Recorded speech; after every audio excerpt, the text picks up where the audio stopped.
saya akan minta ke Mas Hari, jurnalis Tempo, untuk menyampaikan bagaimana perspektif pers tentang penyelenggaraan pilkada ini. Apakah kerja pers itu seperti biasa atau ada yang berbeda nanti?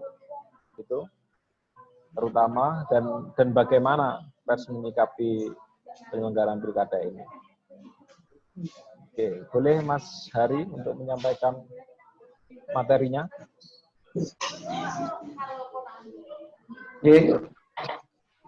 Assalamualaikum. Waalaikumsalam. Sugeng dalu para senior, Pak Sabta, Pak Eka, Pak Saifuddin Zuhri, Mas Anam, dan itu ada senior yang sering saya mintai petunjuk, itu ada Pak Lutfi yang sering saya wawancara. Saya sebenarnya bukan dari Tempo, tapi lebih tepatnya dari Komisariat Tempo ini kayaknya. Kalau lihat dari tagar yang masuk semuanya merdeka, merdeka, merdeka, ini opo, kayak rapat komisariat dulu. Jadi saya masih kayaknya mewakili Komisariat Tempo. Jadi begini, Bapak-bapak dan Ibu-ibu semua, bahwa COVID ini memang merubah semua tatanan yang ada, termasuk tatanan bagaimana media bekerja. Saya akan menceritakan sedikit bagaimana ketika Presiden Jokowi pertama kali mengumumkan ada 2 kasus positif COVID, itu media massa menjadi gila-gilaan dalam memberitakan. Bahkan sampai ada satu insiden yang kemudian menjadi meme rame di media sosial itu ketika salah satu reporter TV One itu melaporkan live dari rumah seorang pasien COVID dengan menggunakan masker cat. Nah, itu menunjukkan bagaimana pada saat itu media sendiri juga tergagap-gagap. Media tergopoh-gopoh dengan situasi yang sedang terjadi. Bahkan sampai tidak bisa membedakan bahwa COVID ini sebenarnya cukup dengan menggunakan masker kain biasa, tapi dia menggunakan masker cat. Sampai akhirnya jadi rame, jadi bahan gunjingan atau bahan olok-olok. Nah, artinya apa? Bahwa saya pikir tidak hanya penyelenggara pilkada ataupun negara yang mengalami gagap dalam situasi menghadapi COVID ini, juga termasuk media, saya pikir juga demikian. Nah, yang saya khawatirkan terus terang bahwa situasi ini nanti akan menjadi mempengaruhi penurunan tingkat partisipasi media dalam memberitakan isu-isu ataupun berita-berita soal pilkada. Test case-nya sederhana. Kemarin beredar di media sosial salah satu partai sudah memberikan rekom kepada calon yang akan diusung. Biasanya, sepengetahuan saya, isu seperti ini akan sangat seksi dan sangat genit untuk diberitakan. Karena ini adalah menjadi satu isu utama dalam kontestasi pilkada, yaitu bahwa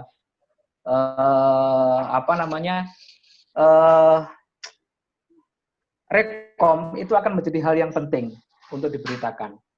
Faktanya saya pantau di grup wartawan yang saya ikuti di Kediri terutama, itu hanya 2 media yang menulis berita soal ini. Padahal rekom ini menjadi hal yang sangat seksi biasanya untuk jadi pemberitaan. Nah, ini yang kemudian menjadi perhatian saya, terutama bagian dari pelaku media, untuk ini jangan-jangan nanti pada saat pemilihan berlangsung, teman-teman tingkat animo atau partisipasi juga menurun. Tetapi ini tidak hal yang menjadi tiba-tiba terjadi. Jadi ketika kemudian semua orang tergopoh-gopoh, panik, gagap dalam menghadapi COVID, belum selesai pengetahuan kita soal COVID ini tuntas, muncul istilah new normal dengan regulasi yang mengikutinya. New normal ini belum bisa kami tangkap secara fasih untuk kemudian kita distribusikan kepada masyarakat, sehingga pada saat ini saja media masih belum memiliki panduan yang jelas bagaimana bekerja dalam kondisi new normal. Beberapa organisasi, bukan saya satu-satunya, mohon maaf, beberapa organisasi media, wartawan kemarin sudah merumuskan ada 12 sampai 15 panduan teknis kepada media dalam bekerja di era pandemi. Tetapi belum ada yang memberikan rekomendasi bagaimana bekerja dalam kondisi new normal. Dalam kondisi pandemi saja sebenarnya aturan-aturan yang dipakai, yang direkomendasikan oleh organisasi wartawan itu juga tidak spesifik mengatur soal bagaimana kita bekerja dengan aman. Misalnya menggunakan masker, menjaga jarak, terus kemudian tidak masuk ke ruang jenazah, terus kemudian ada lagi boleh mengutip keterangan narasumber melalui media sosial selama bisa dijamin akurasinya atau validitasnya. Ini sebenarnya bukan hal yang sangat spesifik yang mengatur soal bagaimana wartawan bekerja di era pandemi, tetapi itulah hal-hal protokol standar kesehatan umum yang dikeluarkan oleh gugus tugas. Jadi saya pikir juga kami masih kesulitan di lapangan ini bagaimana bekerja meliput proses kontestasi pilkada di Kabupaten Kediri sesuai dengan apa yang menjadi tugas kami. Nah, di satu sisi dalam kondisi yang sangat rentan bagi pekerjaan media di lapangan yang berdampak pada kemudian berkurangnya produktivitas media dalam memproduksi informasi, ini bisa kita pantau sehari-hari, mungkin teman-teman juga bisa pantau. Sebenarnya kalau teman-teman pakai data statistik atau pakai aplikasi apa di gadget kawan-kawan untuk memantau produktivitas berita, sebenarnya kita mengalami penurunan produktivitas informasi di era pandemi ini. Nah, ini juga dipengaruhi oleh banyak hal. Selain bahwa ketakutan kawan-kawan sendiri di lapangan dalam melakukan reportase, yang kedua adalah kondisi industri media yang juga sangat terpuruk habis. Saya pikir sama dengan sektor ekonomi yang lainnya, perusahaan media saat ini rame-rame mengalami guncangan ekonomi yang sangat dahsyat di era pandemi ini. Beberapa media sudah melakukan pemutusan hubungan massal, pemutusan hubungan kerja secara massal. Terus kemudian bagi teman-teman media nasional yang punya jurnalis di daerah, kontributor ataupun koresponden ataupun stringer, juga mengalami situasi yang sama, yaitu produktivitas mereka menjadi sangat dikurangi oleh perusahaan dalam konteks untuk mengurangi beban perusahaan. Nah, jadi sebenarnya sebelum bicara soal bagaimana peran media dalam mengawasi pilkada, media sendiri sudah dalam keadaan mengalami persoalan sendiri. Ini yang bagi saya sangat mengkhawatirkan, karena ini nanti kalau tidak segera diketemukan formula atau solusinya, tingkat partisipasi media dalam menulis pilkada itu akan menjadi sangat terganggu. Test case hari ini, saya ulangi lagi, test case hari ini ketika ada partai politik yang dikabarkan memberikan rekom kepada salah satu bakal calon, itu hanya ditulis oleh segelintir media massa. Saya tanya ke beberapa teman, mereka bilang, nanti ajalah nunggu pada saat proses pencalonan, pada saat proses pendaftaran.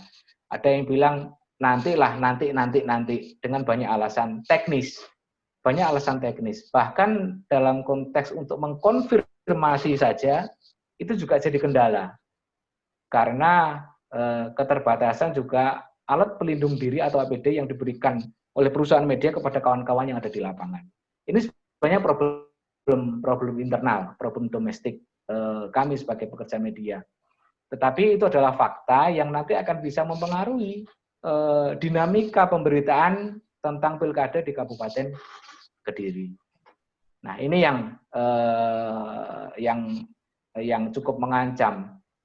Dan satu lagi yang sangat krusial jadi ancaman adalah dengan kondisi bisnis media yang terpuruk di situasi pandemi akan membuka peluang independensi media menjadi diragukan kembali.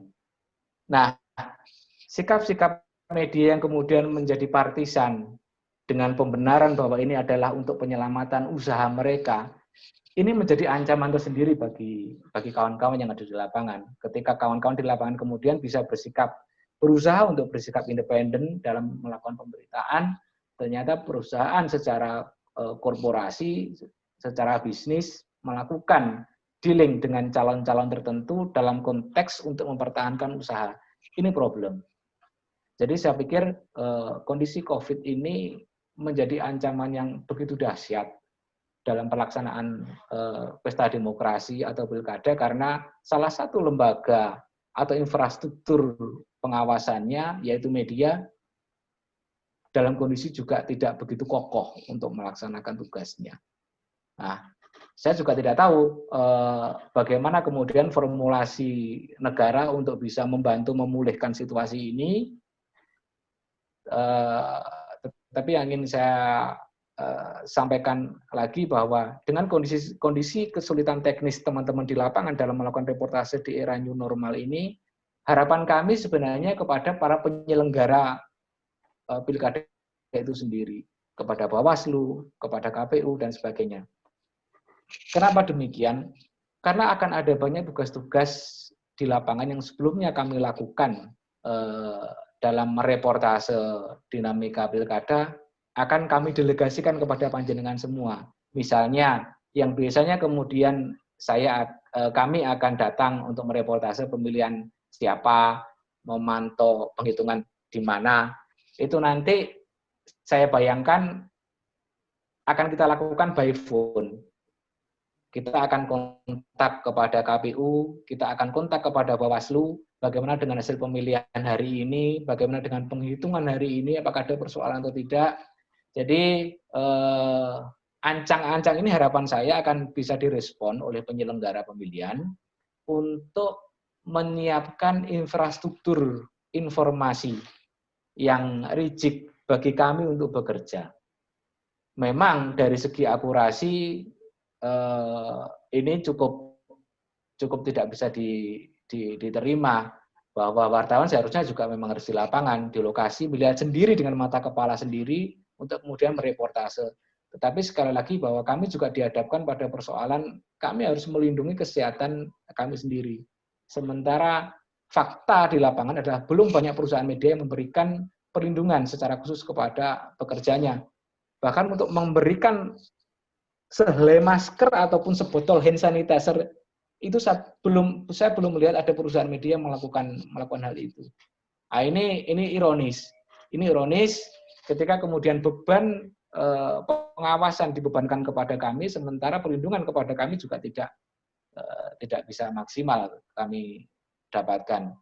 Jadi sekali lagi kalau bicara soal ideal dan normatif, ya peran media tidak perlu lagi dipertanyakan, bahwa media selamanya akan menjadi clearing house, akan menjadi